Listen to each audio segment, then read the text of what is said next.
This is Allison Thompson, Director at Marshall Public Library, and today is March 16th, 2016, and I am here with Mr. Warren A Strohm at Marshall Public Library, and we have been doing a series about Warren's life, and it's just been very fascinating to me, and I think today he's going to tell us a little bit about his business. So Warren, please tell me a little bit more about your business. I will be happy to, Allison, and I'll try to do a little better pronunciation and not so much stalling or pausing as I did last time. But you can edit it however you want, and maybe take some of this out of some few things out of it that you don't need. You've been doing great. I've enjoyed it. But I'm going to start and. Today and give you, I'm going to start when I was discharged from the Army in January of 1947. Goodness. And give you some highlights of my life and what I've been able to do and what I occupied my time and all that sort of stuff. Actually, I got my release at Fort Benning, Georgia, on the morning of December the 24th, Christmas time, and they said, "Good luck on you people getting home by Christmas." Mm-hmm. Well, I had caught we were about, Fort Benning is about 100 some miles south and east of Atlanta. So I knew that I had taken the bus. I believe it was Berkshire. Yes, I know it was a bus from Fort Benning into Atlanta numerous times, and I went to Atlanta. Several of us did, I believe, at the same time, and we went to direct to the airport. I had a friend. One of my friends I had made while I was in Fort Benning, and we got to Atlanta and checked on our flights, and I could get a flight to Indianapolis that night. Oh. And I forget when his was to Ohio, but he was I thought he was a good buddy, and I guess he was. I'm going to hold this against him, but I loaned him some money to buy his ticket, and with the mind that we'd make contact and he'd send it back.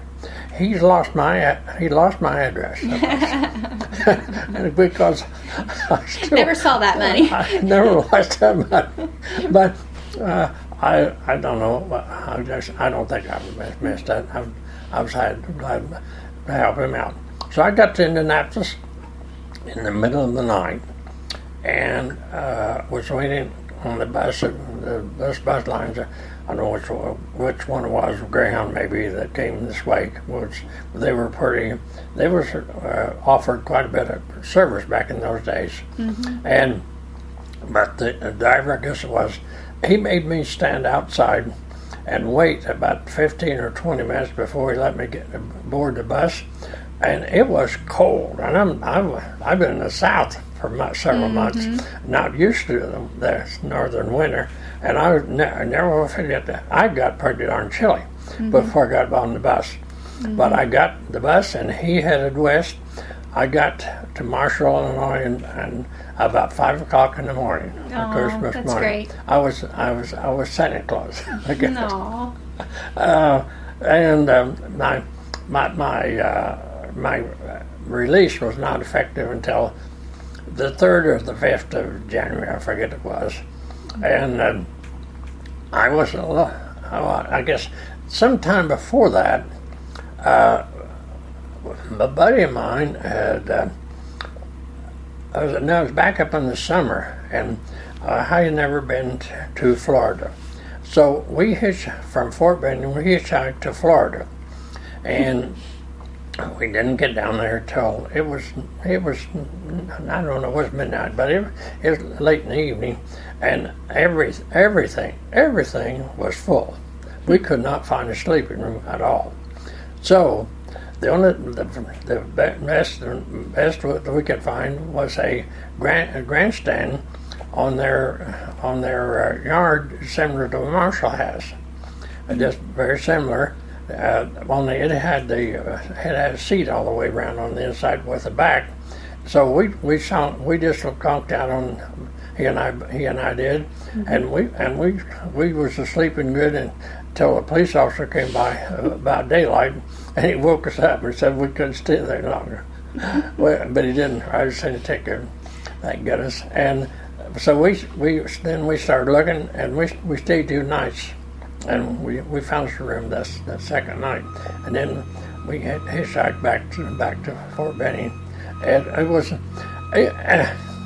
there was I guess from a military base there had probably been numerous fellows in uniform hitchhiking, but and generally speaking with a good success, because people were kind enough to give us a ride. But when I got home for Christmas, I on paid transportation. I got here about 5 o'clock in the morning, and I can still recall that pretty vividly. My parents lived here in town, and so I was welcome to stay with them, which I did, I guess. But so I started looking for something to do for the immediate future there, and couldn't find much. And my cousin, who I same age I was, she was working down here at what was where the 911 building in was a farmer, was a Marshall Co-op elevator. I was familiar with it because my father had a lot of hog feed ground there,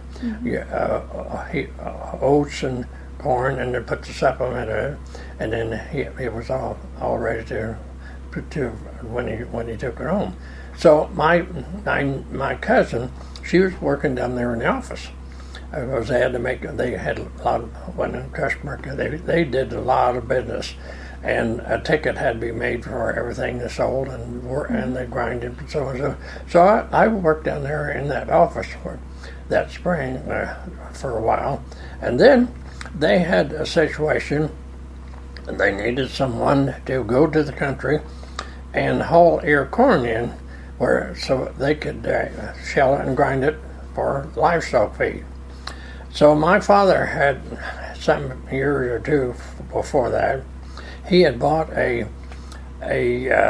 truck, a two-ton truck, so to speak, and it was big. It had a 16-foot long bed and sides on it, green sides on it. So I took that and an aluminum shovel, and I went to the country and found the corn crib, and I hauled ear corn in for Marshall Co-op. If the corn crib was a decent place to load, I could get one load in the morning and one load in the afternoon, and I loaded that but the worst thing was of course that the corn crib was hard to get to, and then I had to shovel that up over the sides from the ground level up over the sides of that truck. But I was young and full of vinegar, I guess, and full of energy, and made myself some pretty good money. I don't remember because I recall how long I did that, but not too awful long. It was, but before I stopped, while I was hauling that, Jack Beerbaum was a man that lived there in around Marshall, and he hauled a lot of coal in the wintertime for people, because people burn a lot of coal, and he hauled some grain, and he had about a 10-foot gasoline-powered elevator that you could sit on the ground, and it had a hopper at the one, and of course at the bottom you just threw the corn in that, and it would elevate it up over the side of my truck. And Nice. he was kind enough to loan me that. And what a tool that was! It was, and it was made of aluminum, and it wasn't too heavy to handle, but it was great, and it made my work a lot easier. Then there was an advertisement in the paper here wanted someone to for a firm out of Mount Vernon wanted someone to sign an agreement with them and become a propane distributor and fill propane bottles here without sending them off to some back before. Other than this, at that time, you ship bottles off to a filling point, which was several miles away, and then they bring it back. So my father had a acreage out here north of town, and also along with that, these people had access to kitchen ranges, which were very much in desired by the housewife of that time. They were the housewives, our homes were in the process of switching from the old coal-fired range or kerosene ranges to propane, to bottles sitting outside the house, and run a copper tube through the wall or whatever necessary, hook that range up, and that was a mighty good cooking cooking facility. And they had access to them. They were hard at Cedars right after World War II, and things were still hard to get. There was a short supply. But we took that truck. I remember going to Mount Vernon with him, and we brought back a whole truckload of kitchen ranges at one throw.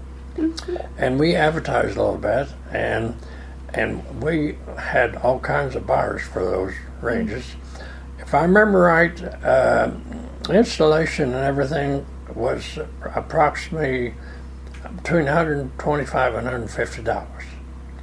And actually, at one time, we had a store downtown here on South 7th, about there where the Napa store is now. There's a brick building there, and we stored some of our unsold ranges in that, and didn't actually officially open a store, but I remember installing any number of those around town. I could do one easily. I could do one before noon and one afternoon, depending on how much copper tubing had to run. But the women they were jubilant to have a tool like that to cook up. Believe you me. So that was my experience at that time. And it so happened that there was a store, there was some other people here in town had opened up an appliance store on the west side of the square, over there where the investment, right next to what was a Herald printing office on the street, where the investment office is over there now. And they had opened up an appliance store, and they called it what did they call it? But anyhow, they sold the appliances when they could get them, and they bought a truck, a bulk truck. There were propane bulk trucks were just coming in, and they were fairly new. Well, the Hollback family, and there was two brothers. One was Neil and Wayne, and Neil had been he was in the service, and he was an officer, and he was a commissioned officer, and he was a pretty sharp individual. He told me stories at that time about how the farmers were on down the road was going to be running a combine through the field and doing the shelling right in the field, and I had never heard of that. And haul that shelled corn into the elevator and dry it if necessary. That was completely new.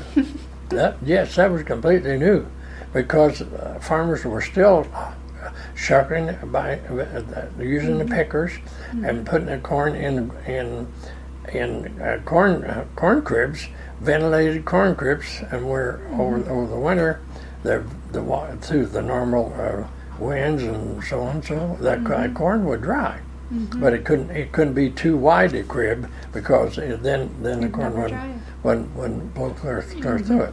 But yes, sir, he told me that, and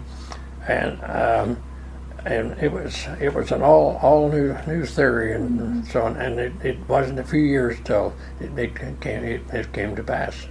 He was right. He knew what he was talking about. Interesting. I don't know where he picked that up, but anyhow, and his wife built the house up there where Dr. Mackey lives. They were the one that built that house, and I think they were still in there when him and her passed away. So my father, in fact, my wife and I got married in that August, and when I came home, we took a long honeymoon, 2 days. We got married on Saturday, went to Chicago, and then on Sunday morning, we went over to East Chicago and visited my Uncle Dan Strohm and his wife, and I introduced him to my wife, and I just told him her name, and he says, "And tell me this, I bet you're married," which wasn't too hard to guess. And I said, "Yeah, as of yesterday." Aww. So we had my wife's Chevrolet automobiles when we drove up there, and we had to get it back on Tuesday because they were heading for Colorado. About that time of year, they usually took. Her brother was in Denver.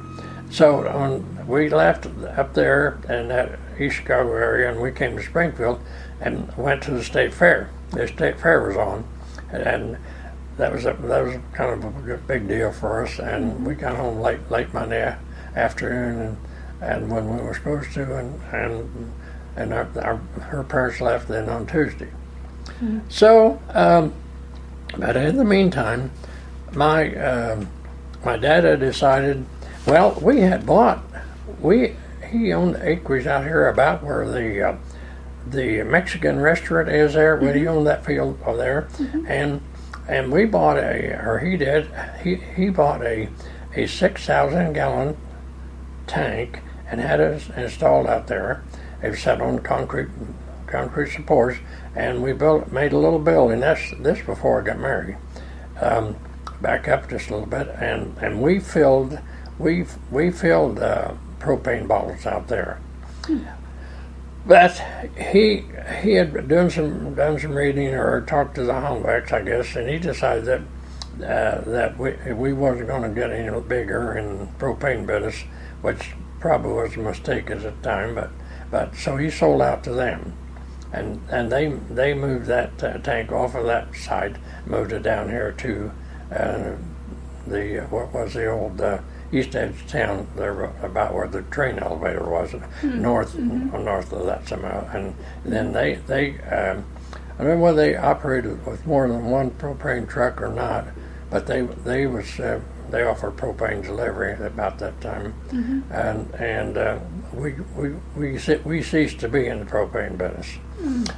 I was a little bit perturbed at that time because he had sold out, but maybe it was probably the thing to do. So after that winter, been in the would have been 1948. In March, I believe it was, yes, in March of 1948, I went to work here at the vessel. I got a chance to go on to work on the shift work out here. In fact, I heard a rumor that they were hiring and the gentleman by the name of Bill Camp was the head man out there, and he lived on South 11th Street, pretty far down there at that time. And when I was in high school, the only car I had was an old 29 or a 29 Model A Roadster with the top would let down. It had a rumble seat and so on. And we found one at West Union Junkyard when I was still in high school, and my dad bought it for me, or maybe I did. I had a little money. I guess we paid a whole $25 for it. That was during the World War. But guess what? It didn't have any tires on it. It needed rubber, and in order to get tires, you had to go through the rationing board here at the courthouse and prove to them that you were driving to work at a job that was tied into civil defense or something like that. So I wasn't eligible to get any new tires. So I heard by rumor somehow that the Kemps had an old Model A down there that they weren't running anymore. I went down and talked to Bill, and that was the case, and it had 4 good tires on it. So I got the tires off his car and put on mine, and I had lots of fun with that old. I parked it. Of course, I had to park it in the wintertime. So I knew Bill and went down and talked to him. No, I went up to his office and talked to him. He invited me in, sat me down. He said, "Well, fill out this application and we'll see what we can do." I left then and wondering if I was going to do any good. The very next day, he called me and told me to go to one of the doctors and get my physical, and that I could come to work. And that was quite a shocker. It was a good move, It was fast. because Velsico paid good money at that time. It was the best thing around here, but it was shift work and so on. But we worked. I believe we worked 10 days in a row, and then got two days off, and then shifted. If we was on day, we shifted to evening, and the evenings to midnights. Go to work at 11 at night, and my work was down at what they called the warehouse up there. It's where it had facilities to take the heavy, what we call that, they would call the heavy bottoms, I guess you'd say. Resin is actually resin that would make an ingredient to paint, and but it would be in hot. It would be when it come off the facility that we were ready to put it in drums. It'd be hot, very hot, and we had to be extremely careful with it. And that's one of the jobs we did. And I worked with 4 other men. One of them was Paul Joab, out here. He lived out here east of town. He was Dr. Brother-in-law. I think of his name here now. But anyhow, my job was gauger. I was on and that part of the particularly on midnight shifts, before 7 o'clock in the morning, all the tanks in the plant out there that had liquid products in them need to be gauged with a measure, and they'd have a record how much product was in them. And believe it or not, I would go out and measure and read those, and come back and write them down. The rest of the guys I worked with says, "Aren't you going to take a pencil and paper?" I said, "I don't need a pencil and paper. I can remember all 15 or 20 of them." Wow. That's impressive. I never will forget that part of it. Yeah. And it was pretty nice, particularly if it happened to be raining on when you're trying to take those, because I could just register it in my brain, Right. and the rain wouldn't wash it away. That's impressive. And so I was tickled. To get that job, and I think it was about in March, and I worked all summer we lived on the second floor of a furnished apartment in the Black Hotel that was down there about where the Marathon Station is, and they had there was the hotel two stories, I believe, and then they had an adjoining residence that the manager lived in, and it was 2-story, and in the second story of that residence there was 2 apartments, and that's where we went housekeeping, surprising enough, it didn't. The only door it had was the bathroom door. When you went into your apartment, you just had a curtain, but the man and his wife that lived in the apartment was very, very jovial. They were fine people. He worked the Marathon Oil office down here. His name was Highbreeder. He was some relation to the Blundells. The Blundells was the manager of the whole thing, and we got along just fine. So we lived there until the next winter or next fall. We decided that we'd like to get our own furniture and go to housekeeping. And the Black Hotel had a 3-room house that was next to the hotel, and it was in fact it was a doctor's office. It was Dr. Ellis's office, and that was the time when he moved. He built his new office right over here in Locust, and he moved out, so it was available, and so we rented it, and that's where we first went housekeeping with our own furniture.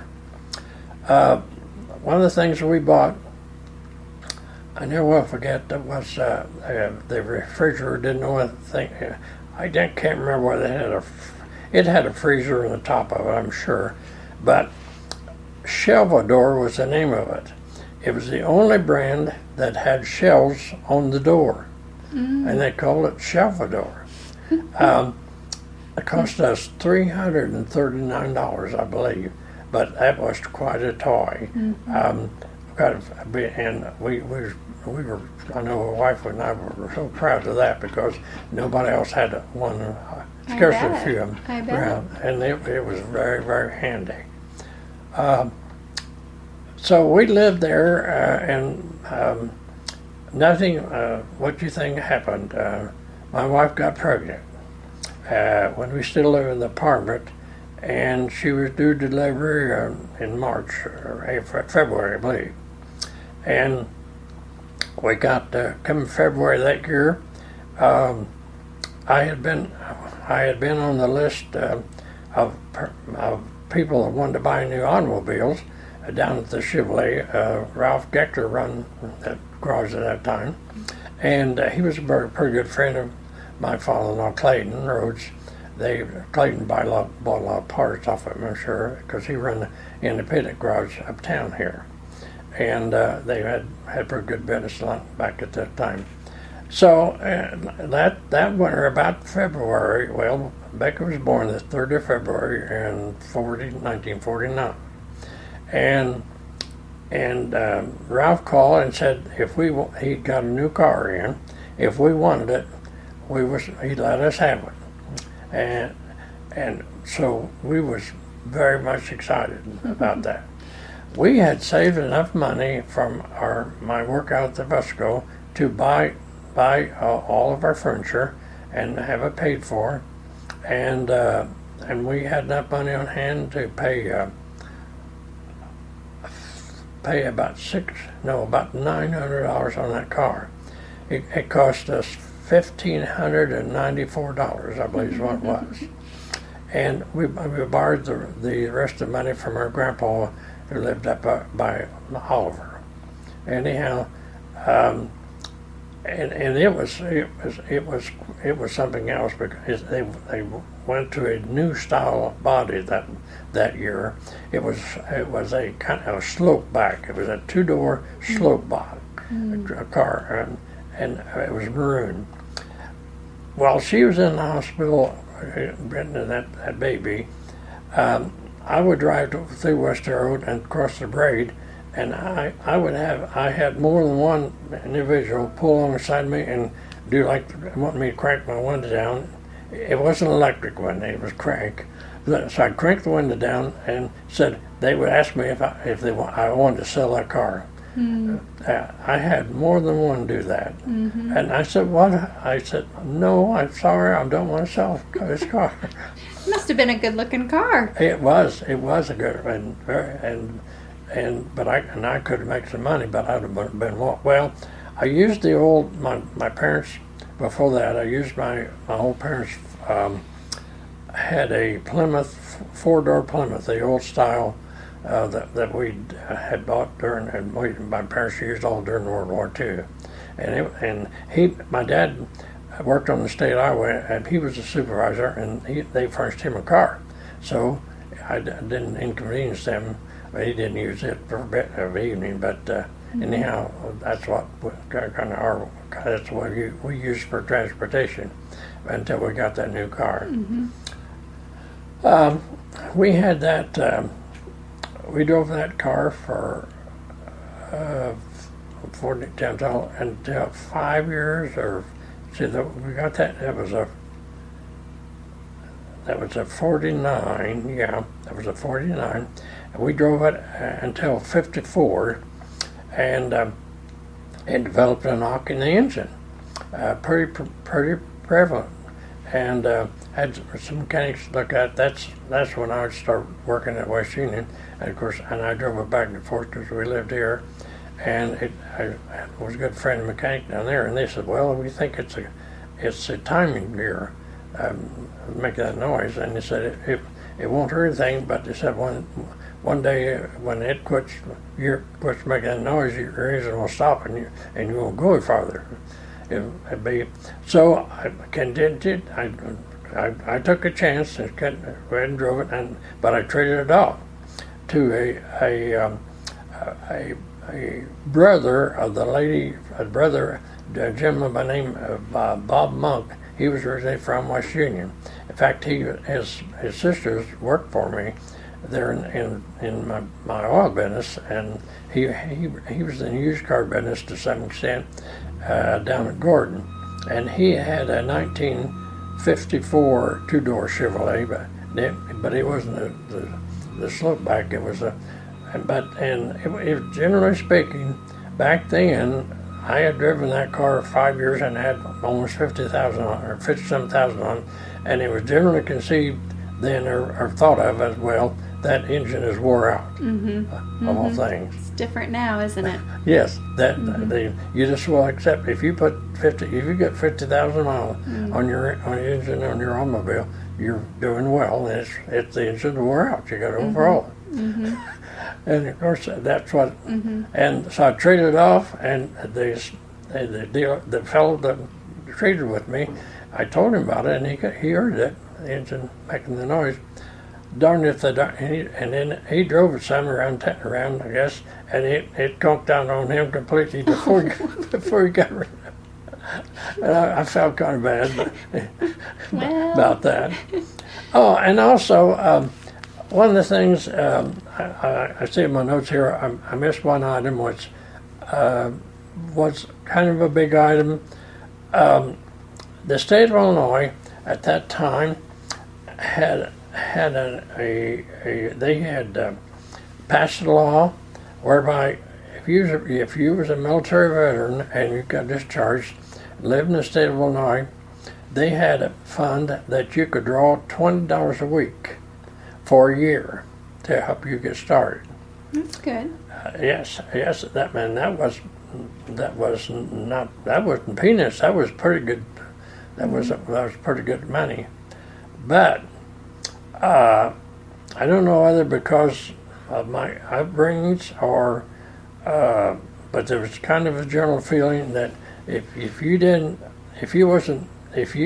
do anything to earn funds of some kind, you wasn't entitled to it. I think that's a good mentality. And so I did not draw any of that money.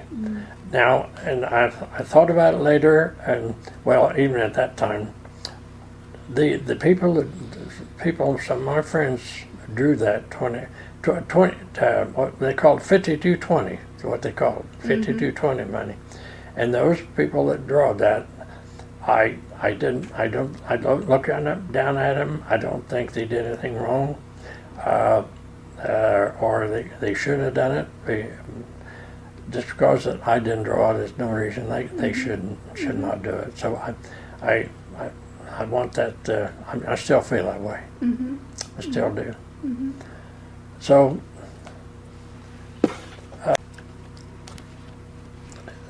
I was laid off in February of 1949, and had responsibility for a new daughter, a new automobile, and a wife. And so I was actively look for a job. And my brother-in-law had been a Mormon feed salesman, mostly up in Edgar County, for a number of years, and he did real well up there. And the Mormon feed company had an opening over at Casey, and the area was Casey, Illinois, and then south of Casey, Illinois, about clear down to Willow Hill. And so wife and I found a place, and we moved to Casey. And I had good transportation. I had that new automobile to drive, and I didn't do too bad. I never will forget the sales rep, the salesman that hired me. He said, "Well, now you're young and all this and that. I wish I was, but he said we got to make you look older, so you need to get a hat." You need to wear a hat. So these people have a little more confidence in what you tell them. So I never forget that. I bought myself a hat, and I didn't grow any chin whiskers or anything more than what I should have. But that's one thing I did, and I did fairly well. In fact, I never will forget. I did have to do quite a bit of driving. And Kenny Little was supposed to run a service station, an Amoco station here at the east edge of town on the south side, where the city barn is now. Mm-hmm. And he was a good friend of mine. So I'd come back on the weekends, probably, and I'd buy my gasoline. I'd buy a tank of gas off of him. And but I averaged in 1949. I averaged $50 a week on that job, and we could live on it, believe it or not. So I kind of liked it. I tell you, and one of the things I did like, one of the things that happened, there were some people south of Casey that was had a big chicken house, and they had a big herd of chickens, or flock rather, and they produced a lot of eggs. Well, one that was in the spring, I guess it was, so they had a bunch of small chickens they'd gotten in, and they wanted to feed them Mormon feed. So the area man came up and went with me down there to talk to them and about supplying them with the feed to bring those chickens up to I don't know how many weeks old. And they bought all that feed in one order. I forget how many $100 it was. It seemed to me like it was $400 or $500 for that order, and my commission was almost $100. Wow! And I thought to myself, wow, how's that? How can that happen? Can I make $100 a day? One of the things that we had that we pushed was kind of a door opener. We had a chemical that would keep lice out of laying chickens, and that was really a big factor. It only sold for a couple dollars, if I remember, $2 or $3, but people really liked it. Mm-hmm. So that was a good opener. the provisions for Mormon Company was whatever money I took in during the day, I was to go to the post office before that day was over, and buy money order and send that money into the Mormon Feed Company. And so I worked fairly late, and the post office over there would close about 6 o'clock. Well, I had the habit of getting in there. I'd work clear up 5 o'clock later, and I'd get in there to the post office about 10 minutes to 6 and tell this clerk how many money orders I wanted. So one day, she got mad at me for coming in so late, and because she said, we quit at 6 o'clock, and I want to get out of here at 6 o'clock. And here you come, can't you get in here a little earlier? Or said she was really perturbed. I will forget that. I said, I'll try. But anyhow, I got in there a little earlier after that, so she wouldn't be perturbed. I was working at that job over there when my dad somehow or other found out about the position at West Union of running the tank trip down there. And he had, down through the years, he had bought a lot of motor oil off of DX Oil Company because they had good product, and he wanted to run these tractors and so on. He got acquainted with Howard Harper here in Marshall, was the agent, and the supervisor was a fellow by the name of W.W. Parker out of Paris, and he had an area here, clear Paris, maybe as far as Danville. But my father got to talk to him, and he interviewed me, and he hired me. He let me hire me, and I started down there the 1st of November of the following 1950. So we moved back to Marshall after. The sales rep with Warren Feed Company was an older gentleman, and he was quite a salesman. He was really a salesman. So I called him and talked to him, and he come up, and I told him I was going to quit. He gave me a sales story about how I had better stay where I'm at, and that I was doing wrong by quitting that position. Mm-hmm. So he sold me on the job. In fact, that we had called the people that owned the house we was renting over there. We had called them and told them that we would be moving. This was just a few days afterward, but he even put enough belief in me that I was doing wrong that I called these people back and told them I wanted that house left over. Well, anyhow.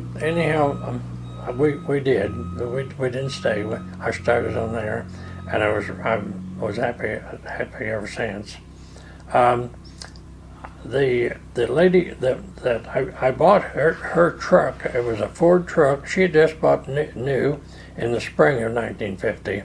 It was what Ford called an F600, which is more or less called a 2-ton truck, but it was the cab forward, so to speak. It had the cab was designed so that the engine was pushed forward and it made longer wheelbase, or you could use it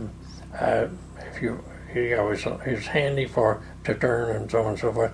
And it only had I think maybe upwards of had 15,000 something miles, and it was just like new. Mm-hmm. So that's the only thing I had to start because the company furnished the truck tank and all that sort of pumps and all that. That's the only thing I had to buy. And my father backed me on that purchase, and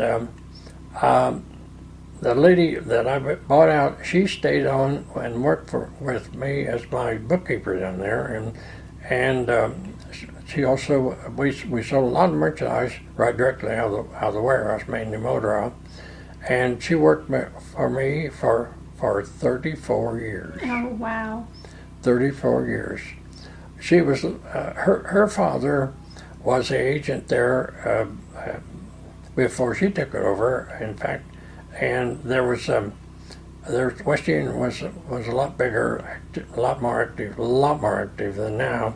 But anyhow, there was a firm that was shipping logs by the railroad, off the railroad, and they had piled up a big stack of logs. And her father pulled up there and didn't see the train coming because of the logs, and he got hit on a truck and killed him 5 years, and 5 years before that, in 45, I guess. And so she had some younger brothers, and they drove the truck for her. That's how she got along. But she was ready to give it up, and it worked out very good. She was a little bit cantankerous. I think there was 4 or 5 times I wanted her to do things, this, and this, my way instead of her way. And she let me know that if she, what it boiled down to, that she would just quit. So did she do it your way or her way?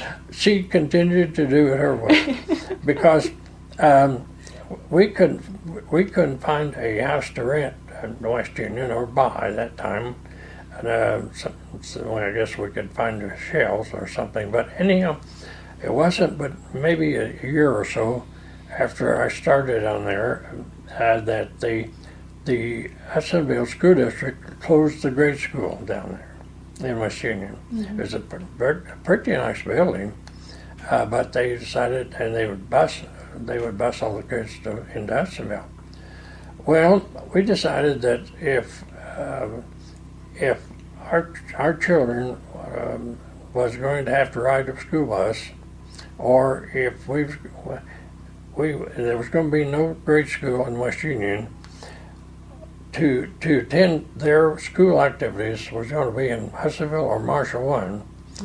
And it was better for me to drive that distance once a day than all the school activities and so on and so forth. So we stayed in Marshall. How that happened. And went right along. That's what we did.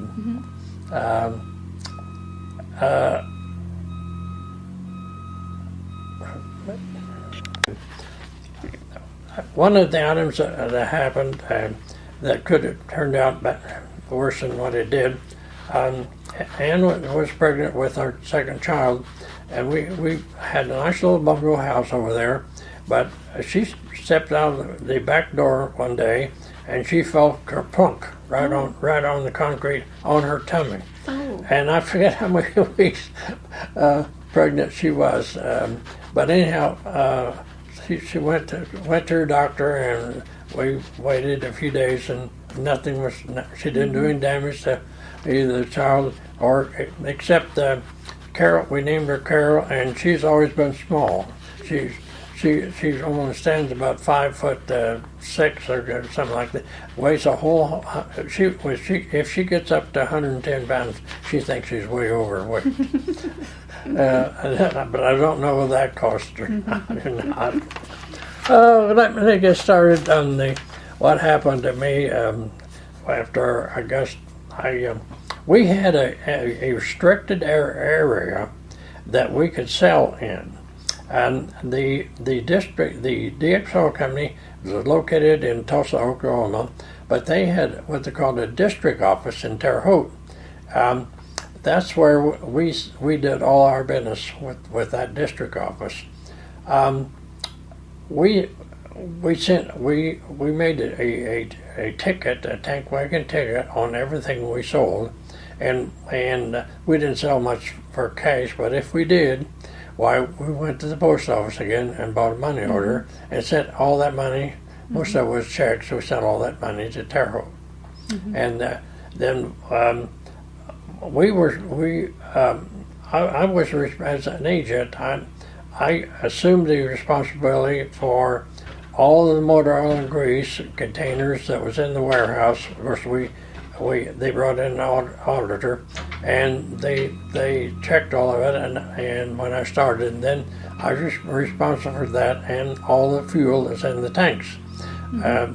So I sold, when I would sell it, I'd make a ticket, and of course that would come off. And one of the things that that they impressed on us, me, was their auditors had the right to come in at any time, and regardless of what we were doing, whether we stopped our business, we stopped our deliveries, and we took an inventory, and we had to be responsible for all that. If anything was short, it was our responsibility to pay for it. Well, it wasn't. It ended up. We had some auditors that was pretty nice, and nice to get along with, but we did not have any shortages to speak of. But it wasn't. It was more. It scared me more than really was necessary, I guess.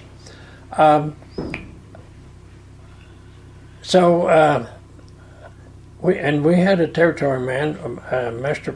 W. Parker out of Paris. He was a territory man for another year or two, I believe, but he's retirement age. And so then I got a man out of Terre Haute, and he would come down and ride with me and help me do some selling if necessary, and that's kind of the way that they were available. Let's see here.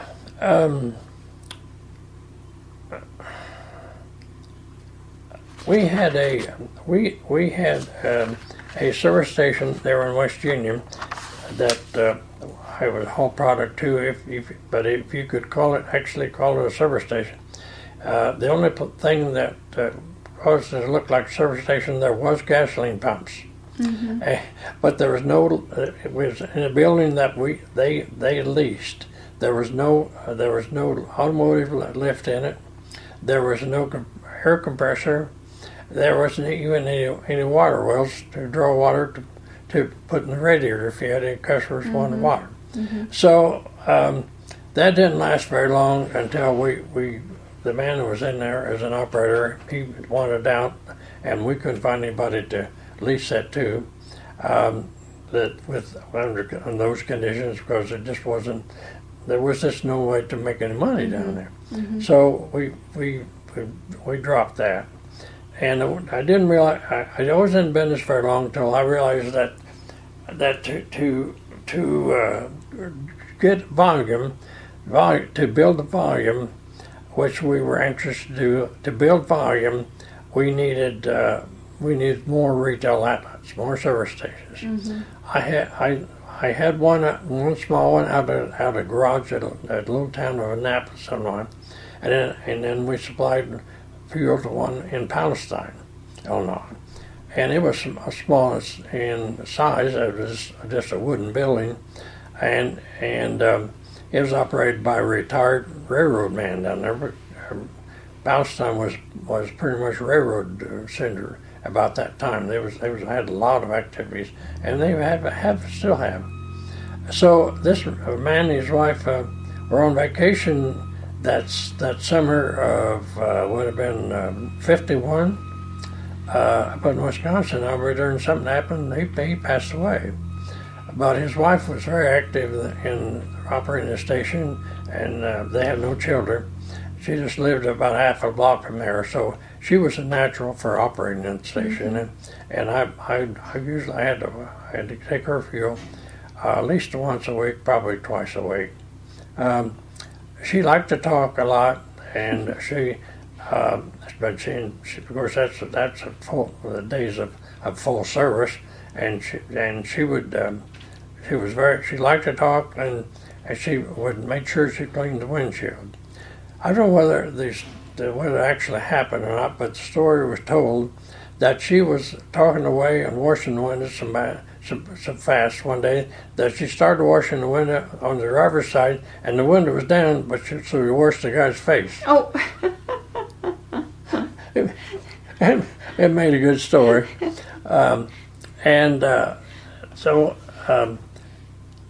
Let's see. She did a pretty fair business until the winter of 55, I believe it was, or 56. and the station set on the outside of a curve, a 90-degree curve there in the west end of Palestine. And one night, in the wintertime, there was a freight truck came around that curve, and the roadway was full of ice, and it slipped off the road and run into that wooden building and knocked clear off the foundation. Of course, she was locked up, and she wasn't there, of course, but it put her completely out of business. And that was her life. That station was, because she had no children, and she had a sister over in Indiana someplace. But it was hard on that lady for her to lose that station. It ended up that I hated to lose it too, because I worked on commission. The more I could sell, the more money I could draw. So the plot of the lot itself belonged to some people in Robinson, of all things. It was kind of a three-way deal. She owned the building, but it was demolished. So after some period of time, I was able to buy the lot, and I found a fellow from San Illinois someplace that put up a new building down there, and we got it established, a new location there again. Now, it was small because the lot was small, but anyhow, we got it reopened, and it did quite a nice business. But since that West Union station was no more, I started looking around at West Union for a location to possibly to build a station and new station in West Union. DX, our company themselves, came out with a deal, and I think it was in the spring of 1952, whereby they would loan you money to build the station on one of their designs, and then in turn they would pay you rent of 2 cents a gallon on each gallon of gasoline that you hauled down to that station. And that rent would go towards repaying the loan, and the interest was only 4% interest.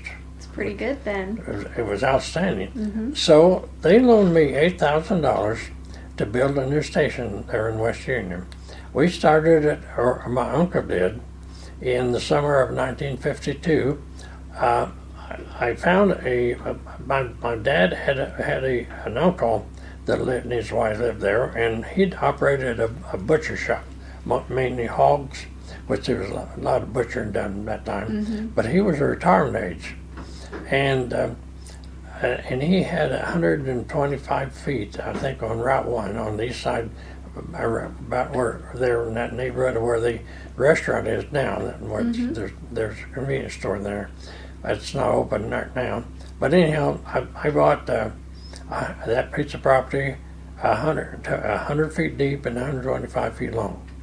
And we started building that station, and then my uncle, my dad's brother, lived there in West Union, and he was a block layer, a concrete block layer. And so he started, they poured the footers and started building, and got the building up to the place where they were ready to put the steel lintels, they called them, across the window opening to hold the blocks, and we found out that we couldn't buy them. That was right after World War II and the Korean War, and things were short then. And so we had to stop that fall on that building and leave it set until the spring of 53, and then we were able to, and we finished it up, and it opened, I think, in September of 1953. And we leased it to an operator for one.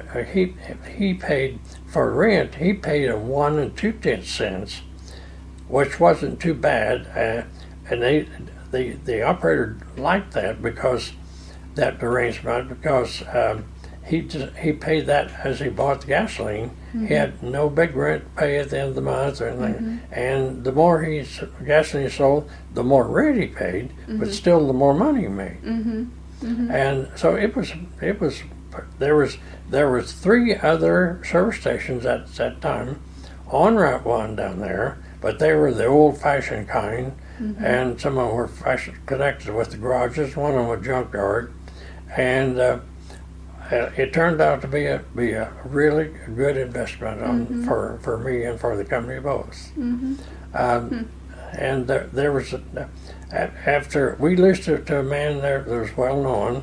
He was kind of a retired politician, but everybody knew him. Everybody liked him. And he was very trouble, and he started that place off a good shape. It took my payment was $81, so it had that the operator had to buy 4,050 gallon, 2 cents a gallon to make that payment. And if there's any more being left, the company sent me a check, and it was a very good investment. And that's where it began. That's the way my expansion started, and I was lucky, fortunate that over the years of the other stations that sold gas, for one reason or two, they went out of business, and there was quite a number of years where we were on a station in town down there. So